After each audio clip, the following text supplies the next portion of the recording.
He's got a good job. I was going to say, is your radar broken?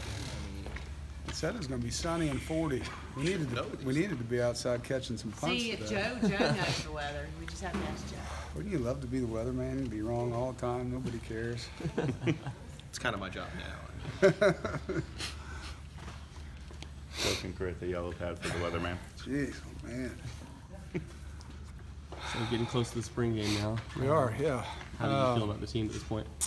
We've gotten better. You know, Friday was a good scrimmage for both sides of the ball. You got to see the finish of plays. There were some good contact plays.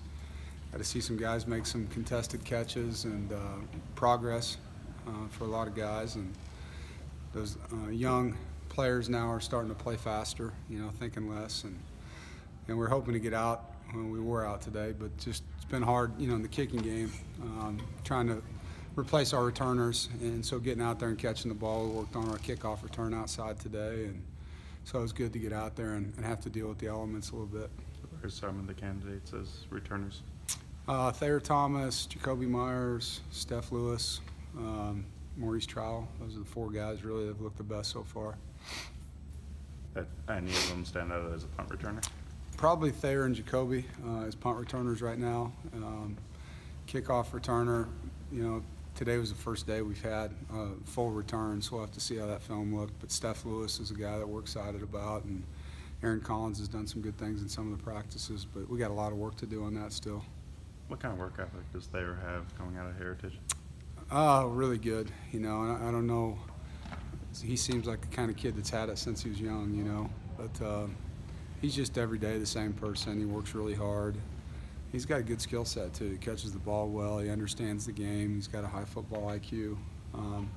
He's sneaky too. I mean, he runs by a lot of people. You saw the walk-on program work so well at Wisconsin. Yeah. And you've had some in your 2 deep here. You know, what does it take for someone like a Thayer to catch your eye?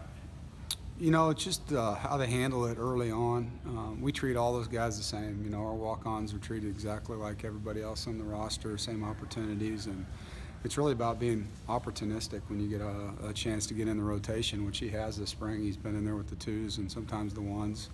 Just making the plays where you know that the coaches can trust you, and then continually doing it. And for him, you know, he's taking advantage of an opportunity this spring. He's done a nice job. This wide receiver group as a whole, though, obviously last year was a pretty big strength, especially with Kelvin Harmon going over 1,000 yards.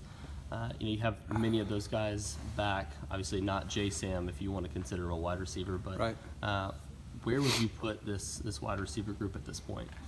You know, very talented, have incredible experience at the position. They're big. I mean, we got 2 guys in Kelvin and Steph that are over 215 pounds, and they're hard to cover. I mean, they use their bodies well. They go up and get the ball in traffic. They fight for the ball. They track it well. Ryan does a good job with them as far as their timing. And Jacoby Myers has built himself, you know, from a 160-some pound kid to almost 200 pounds, and he's really elusive. And so it's one of the better receiving corps I've been around. You seem to be trying to will this group to believe that this is the standard here. Oh, yeah. Don't take a step back. Don't worry about who's not here. Keep it going. Oh, yeah. Well, I mean, that's the legacy you have. Kind of the theme of the offseason? I mean, we said that at the end of last season. You know, I mean, these guys understand where we're at. We're a top 25 team, and we want to stay there and improve our status. Only way you do that is by handling your business. And just because players left doesn't mean there's not players ready to take their place. And those guys know they have, particularly on the defensive side of the ball, opportunities that they've been waiting for. So it's fun to see those guys now seize that moment, and offensively to have all the experience back, you know, for those guys to continue to build on what they did last year and putting the ball in the end zone. Who are some of the no-name guys on defense that you kind of half-joked about that you think are going to become names? You know, because of the reps right now, Grant Gibson's really had a good spring. He's gotten better and better and better. He was a scout team player last year that redshirted for us. You know, I think that linebacker, you know, Jermaine Pratt, Louis Acias, Isaiah Moore have had really good springs. The safeties have all gotten better. I think Coach Roof and Coach Henry have done a nice job. I think Stephen Griffin's probably been the standout that probably people didn't get a watch last year this spring. That it? Thank you so much. All right, guys.